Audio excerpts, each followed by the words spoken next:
Welcome to another episode of Planet Possible. We're delighted that you're joining us to hear evidence-led discussion about topics that are critical to the way we manage our water, nature and our climate. A huge thanks to our sponsors, BMA, Arup and MWH Treatment, and you'll hear a little bit more about them later. We're really grateful for their support in helping us bring the podcast to you. If you're new to Planet Possible, I'm Niki Roach. I am an enthusiastic connector of people and ideas and a fellow of CIWEM, the Chartered Institution of Water and Environmental Management. Is nature critical national infrastructure? And if it is, how should we manage it and make sense of its natural complexity? In today's episode, we're going to explore that, and I'm joined by two superb guests to help me do it.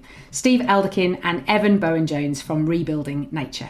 So welcome to you both to Planet Possible. Thanks, Niki. Thanks for having us on. Let's get started by understanding the origin story for Rebuilding Nature and the Strategic Nature Network. You're both co-founders, so tell us a little more. Steve, let's start with you. I think it all started with Evan organising a fantastic trip to see how another country is doing things better than we have been doing it in the UK.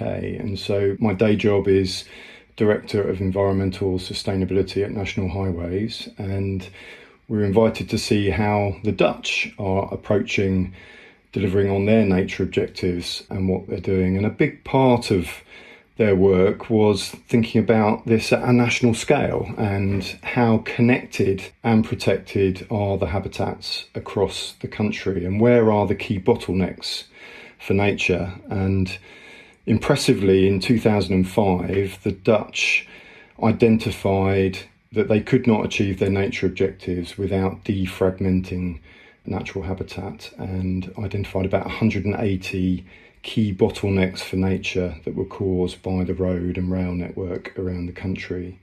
And they've put into their national infrastructure programme funding to address these bottlenecks, and then had methodically and systematically delivered a national defragmentation programme over about 12 years. And that included building 80 green bridges and a whole set of other ways for nature to reconnect across these road and rail infrastructure. And through that way, they had really strengthened the health, resilience and thrivingness of the nature at a national scale. Evan, we were both struck that this wasn't part of the national conversation in the UK. So we were at National Highways presenting to the local nature recovery strategy authors. We were part of some of the local nature recovery strategy drafting, and connectivity, defragmentation was not a major part of the conversation. That felt like a missing piece. So Evan, where do you fit into this? What made you decide to take Steve to the Netherlands in that case then? Where did that all begin? My day job is both Chief Executive of Kent Wildlife Trust, and also I am a founder of something called Wilder Carbon, which is trying to get the voluntary carbon market to work in the UK to fund restoration of natural habitats which lock up carbon as they're being restored. And we've been trying to do that for 5 years, and we realised that all the things that we were seeing playing out internationally in terms of studies which were finding that the nature markets which were envisaged to replace government finance, because we know that there isn't going to be enough public money to do what is required to keep us within safe planetary boundaries, was not materialising. So the nature markets, private sector finance was meant to be taking that space, and it wasn't landing. And that's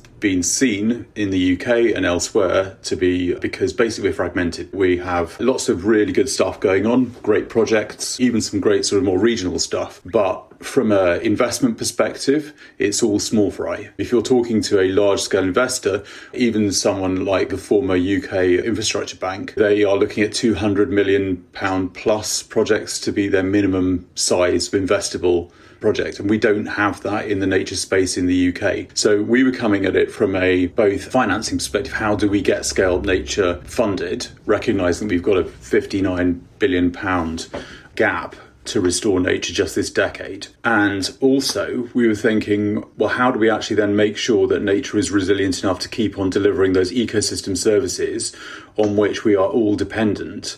That requires properly connected up nature and the ability for, things like ecosystem engineers to be able to walk from one side of a road to another, for hydrology to be restored, for natural processes to start functioning again. And we don't have that connected geography to our nature in the UK. We are so nature poor. We're in such deficit. So we need something much bigger based upon something that's financeable, and then actually producing this resilient product, which crucially supports people.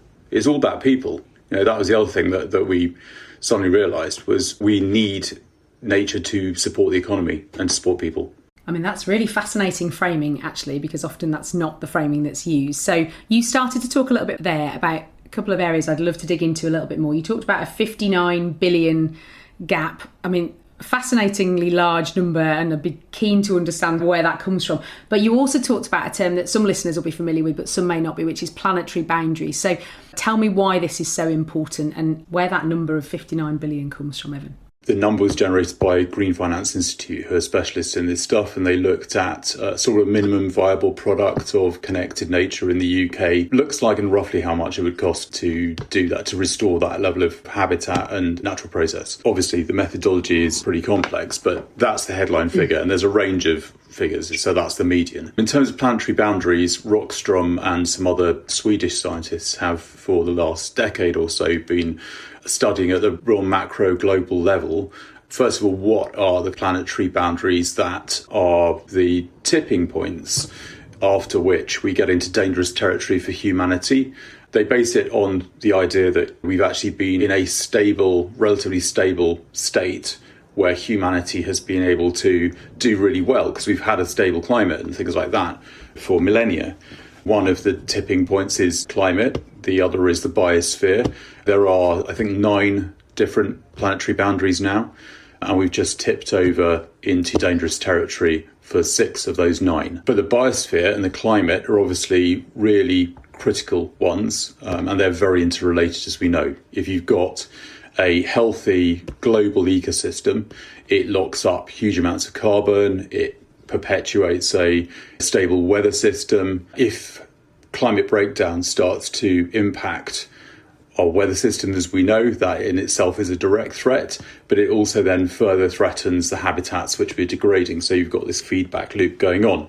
So the Strategic Nature Network, if you were to see it as a UK sub-product of what we need to be doing globally, that's all about getting us into a safer position where humanity is at reduced risk and hopefully starts to reverse the impact of the changing climate through building back strong, resilient nature. As a global consultancy with extensive technical and advisory expertise, Arup works across the entire water cycle, with utilities, local and regional governments, commercial and domestic water users and partners. From designing and maintaining key water infrastructure services to advising on natural catchments and flood defences, Arup helps its clients consider long-term economic, environmental and social dimensions. Arup, like Planet Possible, is focused on making progress for our climate, water and nature. BMA is a next-gen AI decision intelligence software company. Their cloud-based platform, Decisio, redefines how water and energy companies approach their infrastructure planning to make better, faster and more connected critical decisions, simultaneously achieving net zero, resilience and financial sustainability. If we then start to drop into what you're starting to do, I'm really interested, as I said at the top of the show, in this concept of nature being critical national infrastructure, but there's a difference, isn't there, between a natural asset and something as infrastructure. Steve, if we start with you, given your role with National Highways, that's the day job in some respects, isn't it? It's dealing with critical national infrastructure. Tell me about the difference between assets and infrastructure, and I suppose whether nature really is critical infrastructure.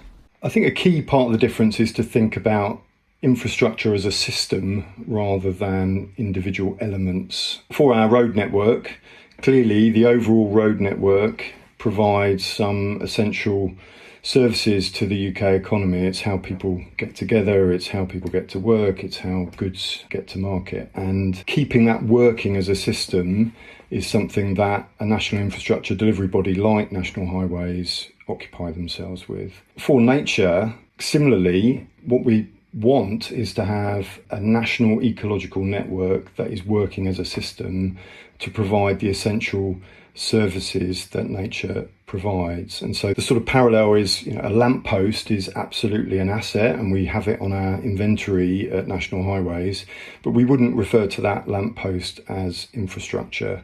What we would refer to as infrastructure is the overall network. Similarly, for nature, a tree is absolutely a valuable asset, a bit of natural capital, but it's not in and of itself infrastructure. It's only when you join them up into a system that works that you would consider it as infrastructure. We at National Highways have to consider other national networks when we are operating, maintaining and enhancing the road network, and we have to be sure that what we're doing is not going to impair the functioning of those other infrastructure systems. So if we're crossing a rail network or a water pipe or a communication cable, we will have to demonstrate to the planning authority that what we are leaving behind after we've gone through is a functioning communication system or water system or rail system. We won't be able to affect it. Whereas we don't think about nature in quite the same systems way when we're going through planning. We might have to mitigate and do some environmental compensation,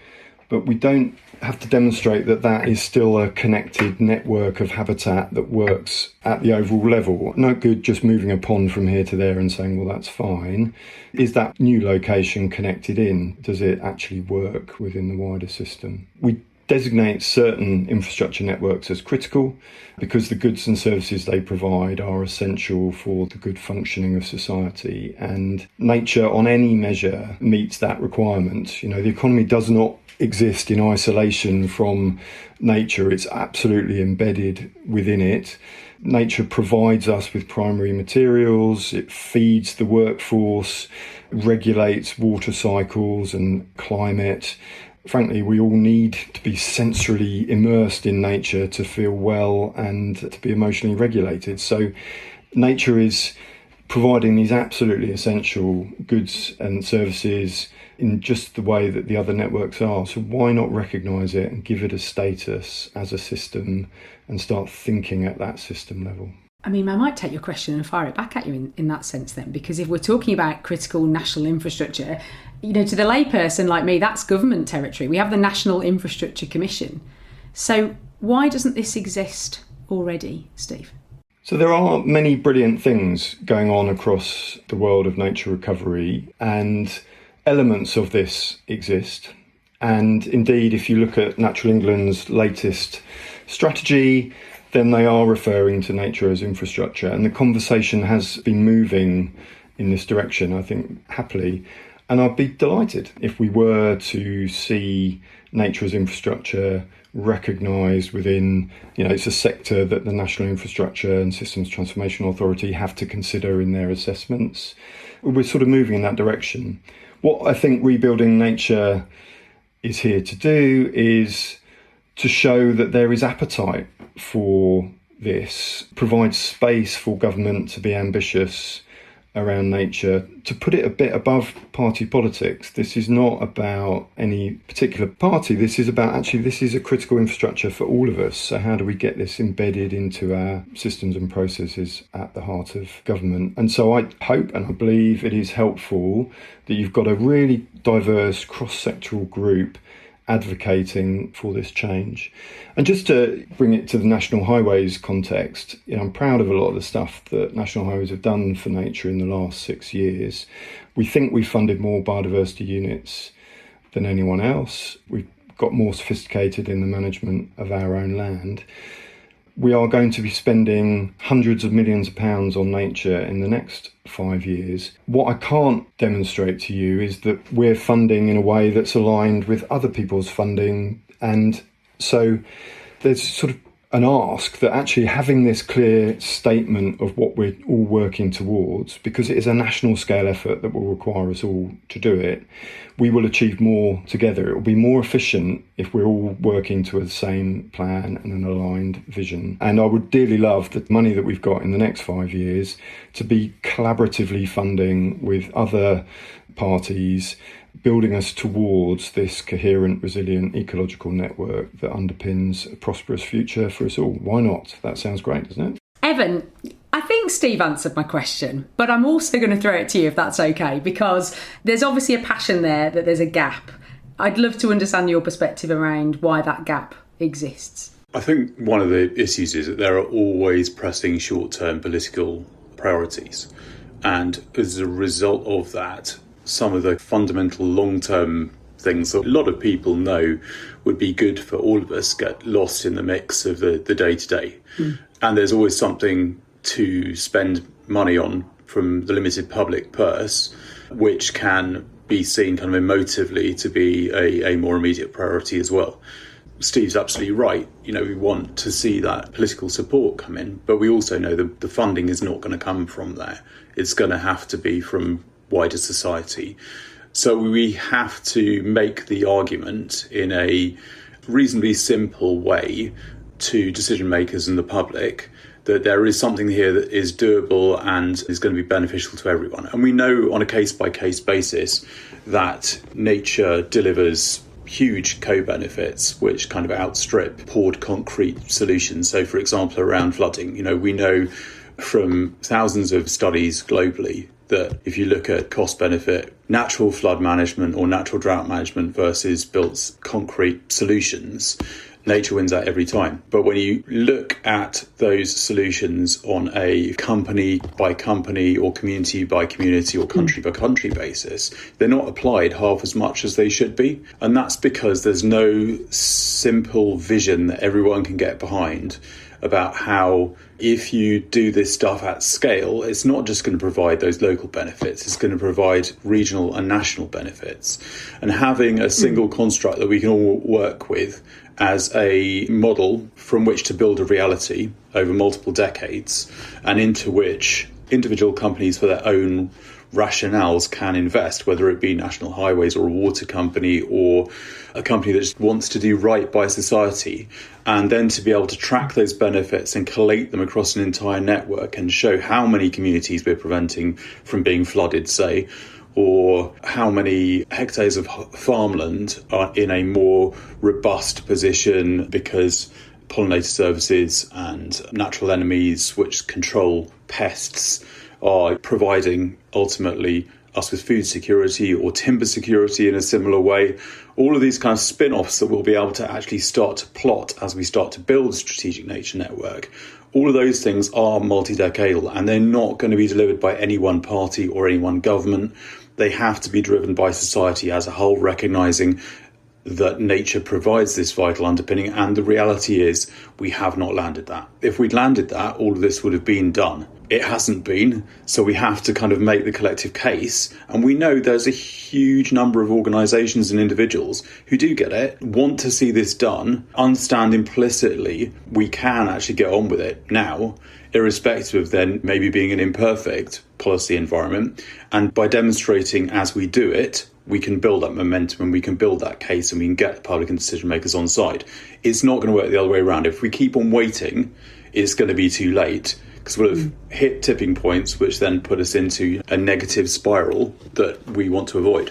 There's something wonderfully hopeful and optimistic about the Strategic Nature Network. For all the wonderful complexity of nature, the prescription for nature recovery is really quite simple. It's more, bigger, better and more joined up habitat, and the technology required to join up habitat, building bridges, we're pretty good at that. There's nothing here that's undeliverable, and this is a vision of a future that is better, actually, rather than this inevitable decline of the environment that it feels like we talk about a lot. Actually, here is something that if we coordinate and we work together and we align what we're funding, we can make the future better than it is today. And that's inspiring and engaging. I talk to a lot of friends, and this is quite a compelling idea that we can actually work together towards a better, brighter future. And that's important. I think people need a bit of hope and optimism in the environment space. And you can hear your enthusiasm and passion, both of you. And I think that kind of leadership in this space is really key, isn't it? You're absolutely right. You need that vision. So we've talked about a little bit about what the Strategic Nature Network is hoping to achieve. Let's dig into that in a bit more detail. So specifically, what are your objectives? Because you've just launched in early June 26. So tell me a little bit more about what you're hoping to achieve with the Strategic Nature Network. What we've just launched is a V1, as it were. So it's the basic model which shows that we can actually create a connected network across the country, linking up what we see as kind of core areas, which are those areas which are basically already protected. So 47% of the initial model that we've constructed, which is after all only existing on the computer, the app, we now need to build a reality, is already protected land. So the vital bit that we need to add into that is the connectors. When you start connecting that up, if you've got a cluster of decent habitat, you can start to link that habitat up into a larger blob, as it were. And we think of it in kind of simple terms sometimes as kind of meatball and spaghetti. So you get, a larger meatball. And that's part of what Steve was referring to, which is basically the Lawton principles. It's more, bigger, better joined up. They were put together by Professor John Lawton, who was actually at the launch talking about this 25 years ago, and we've done nothing with them yet. But as Steve says, this is simple stuff. We know how to restore land. We know how to do linkages over the roads, etc. So if we can then focus on then these connectors, these corridors, and they could be delivered through, for example, putting public money into better farming, more sustainable farming in those areas to create sort of a more permeable landscape that nature can move across. They don't have to be just areas set aside completely for nature. There's all sorts of ways we can do this. So better targeting those areas through both public and private finance will get us towards then actually making this into a reality. And that computer model can then start to track the actual build, and over the decades we can actually track that progress and start to target the gaps that we've got left, those kind of critical connectors, and establish the strategic nature network as a reality. And that's ultimately what we want to do. MWH Treatment is one of the UK's leading water and wastewater process contractors. MWH offers a truly integrated design and build service that's uniquely dedicated to the water industry. With an innovative and future-facing approach, everything MWH does is guided by its purpose to shape a better world. I love that meatball and spaghetti analogy. That works beautifully for me, by the way, so that's great. Okay, so I get the kind of what's already there. How are you going to drive change, though? Where you spot that there are bits of spaghetti needed between some of those meatballs, if there's no policy framework to drive this, then I'm here for it, right? I want it to work, but tell me how it will work in practice. How do you get those organisations to start joining those dots? I think one of the ways that we'll start to make progress is National Highways are really keen to channel the funding we've got into meaningful nature recovery activity. And it's really helpful for us if we can demonstrate that the money we are funding is going into nature investment zones which have been designed by the environmental sector, are developed based on ecological principles, are at scale and are therefore going to have a large impact. Probably narrow self-interest, by being at scale, they're probably going to be good value for money in terms of the money we're putting in. And we're not going to get accused of greenwash because we are delivering on something that is well-defined and well-developed. We will look to develop a handful of nature investment zones to blaze the trail for this model and look to be funding collaboratively with other infrastructure clients or other developers or other funders of nature and demonstrate that it is possible to do these things at scale. There's also a large number of fantastic initiatives spread across the country. There's something about the whole is more than the sum of the parts. And if we can show how they are already aligned to this vision and are contributing, we can amplify, give them a strategic context to help them sell what they're doing. And we in no way want to get in their way, but we can boost, I think, a lot of those regional and local initiatives through getting this concept established. There is quite a lot of underpinning policy as well. It's just that a lot of it's actually too complicated to translate into, for example, the kind of funding space. And what we haven't done necessarily also is actually design solutions that are required to overcome specific problems. So going back to the flooding example, things like local nature recovery strategies in England, and there are equivalent things in the devolved nations as well, have not been based upon thinking about, okay, where are the really key bits of the landscape that we need to be restored.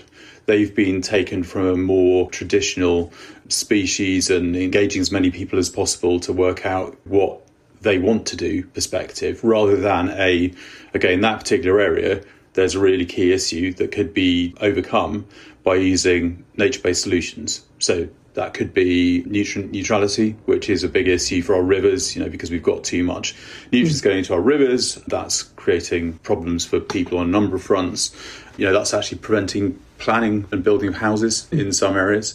So by actually looking at it from a what can we solve perspective and overlaying that with a strategic construct, we can see through that Venn diagram of where the funding and the solutions that need to be solved for people and the strategic nature network all come together in a geography. Now that then makes that into a tangible, deliverable thing, rather than a very nice kind of plan, which is probably a bit overly complicated and is probably going to sit on a shelf for the next 5-10 years, because we've seen this done over the last 20-25 years since John Lawton first put those principles together, where you come up with these really detailed things and they just gather dust and they're never implemented. So a lot of this is about intelligent simplification, stripping away the stuff that we don't need and really kind of taking to the fore the stuff that provides a solution. Further example of that, I suppose, would be the fact that we've got a lot of local government devolution going on. Each of those new authorities is going to want to have within its own strategic development plan, which is going to have to bring together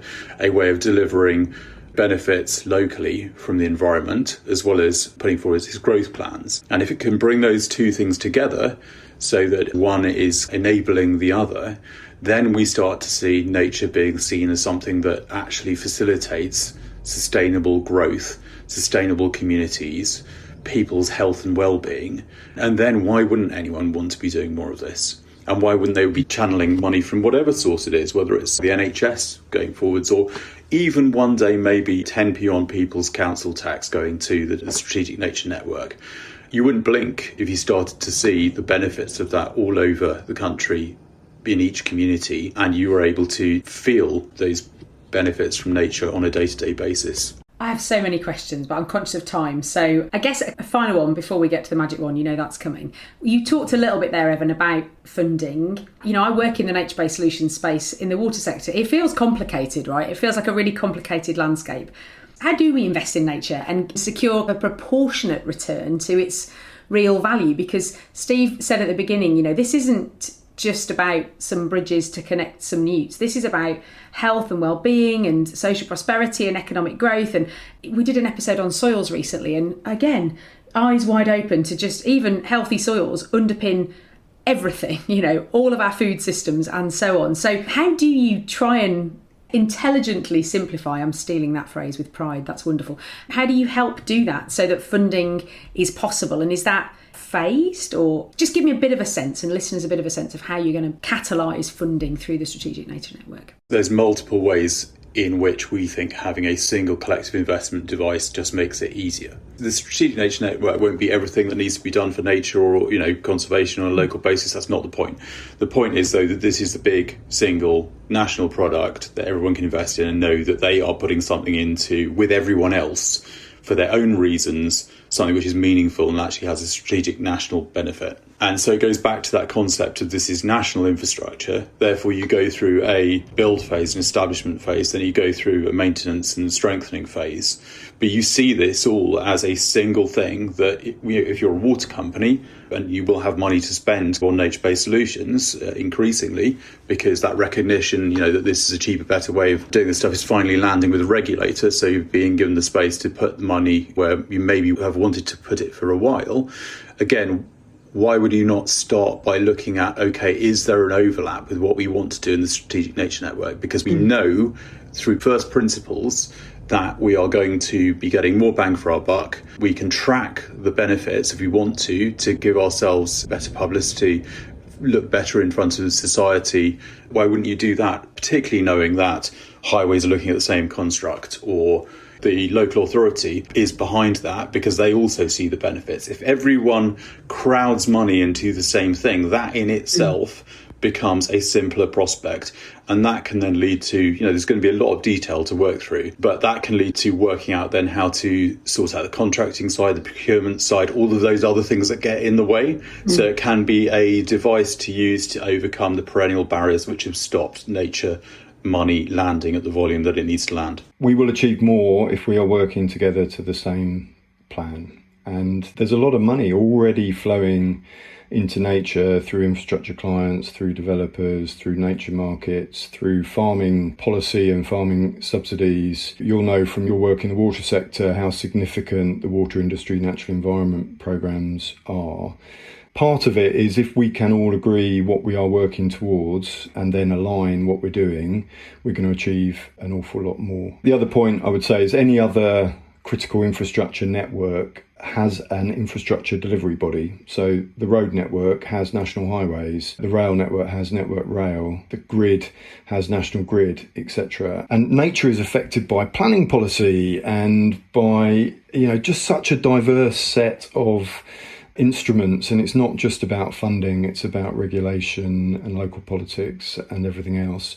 And so I think somewhere in our structures around nature, we need a systems operator, the equivalent of what you've got for the electricity grid, but for nature, that is helping to make sure that when you're making a decision about farming policy, it is aligned with what you're trying to achieve with your natural infrastructure. I mean, maybe I'm veering into my magic wand answer here, so I'll stop there. Let me pass it across to you. And Steve, given that you almost preempted my question, you can go first. So you've got the Planet Possible magic wand in your hand. You can make anything possible in this space. Tell me what you'd like. We establish within law, within the national networks, national policy statement, that the natural network is critical national infrastructure, and we have a body that is the systems coordinator for the natural infrastructure in the UK, deeply embedding that in our systems and processes, putting it beyond politics. This is something for all of us, in the same way that we'll all agree that roads and rails need to function, whatever party politics you have.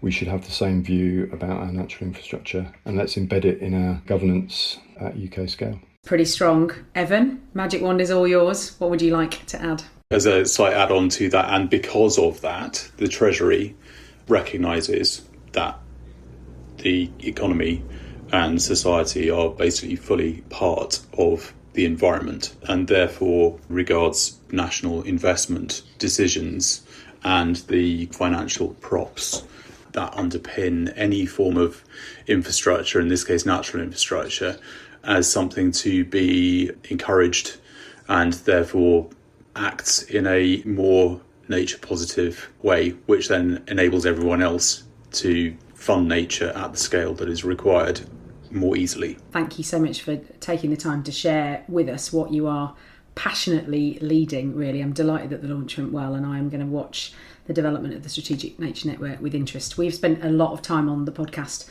over the past few episodes actually talking about the value of nature and the rights of nature, and I think all of this is just about bringing it into sharper focus and making us recognise as a society that just because we don't currently pay for it doesn't mean it's really free. Time has flown by. Here we are at the end of this episode of Planet Possible. Thank you for joining us. I hope you found the conversation insightful. I hope it's given you something to think about in your world. If you don't already, then subscribe to Planet Possible wherever you get your podcasts and we'll magically appear in your feed. All that leaves me to say is a huge thank you to our sponsors, BMA, Arup and MWH Treatment, and my superb guests, Steve Elderkin and Evan Bowen-Jones. So thank you both for joining me. Thanks, Niki. Thanks very much. That's it, everyone. Until next time, stay curious, look for connections and explore what's possible.